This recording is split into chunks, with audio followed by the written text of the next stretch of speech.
Hi అండి. ఇప్పుడైతే మనం కోడిగుడ్డు ఇలాగ ఉడకబెట్టుకుని పన్నీర్ ముక్కల్లా కోసుకుని దీన్ని అయితే ఇగురు కింద చేసుకుందాం మసాలా పెట్టి. ఇప్పుడైతే ఇందులో ఆయిల్ వేసుకోవాలి.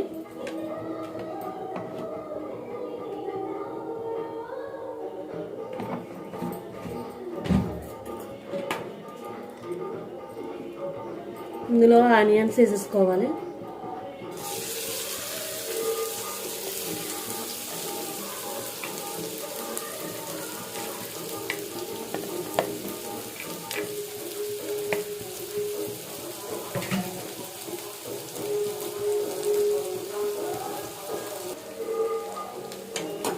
ఇలా అయితే ఫ్రై చేసేసుకోవాలి. ఉల్లిపాయలు అయితే బాగా ఏగనిద్దాం. ఈ కర్రీ అయితే 10 నిమిషాల్లో అయిపోద్దండి. ఈ ఉల్లిపాయలు అయితే బాగా వేగిపోయాయండి. ఇందులో మనం కొద్దిగా పసుపు,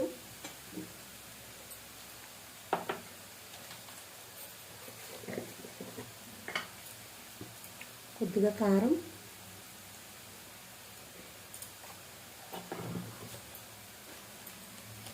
కొద్దిగా మసాలా. ఇక నేను చికెన్ మసాలా వేసుకున్నానండి. చికెన్ మసాలా అయితే చాలా బాగుంటుంది. ఇవన్నీ కలిపేసుకుందాం. ఇందులో కొద్దిగా వాటర్ పోసుకోవాలి.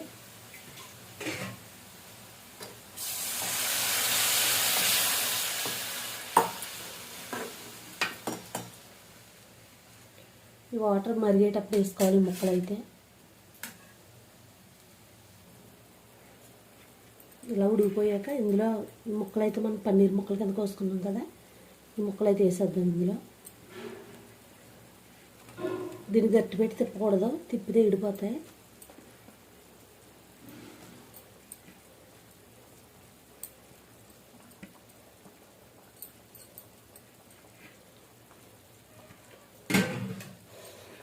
ఒకసారి ఇలా అనుకుని దీన్ని మూత పెట్టేసుకోవడమే. లో ఫ్లేమ్. దీంట్లో ఉప్పు కూడా వేసుకోవాలండి, మర్చిపోయాను. దగ్గరికి అయితే పడిపోయింది చూసారా. దీన్ని భలే ఉంటా, పిల్లలు ఇష్టంగా తింటారు.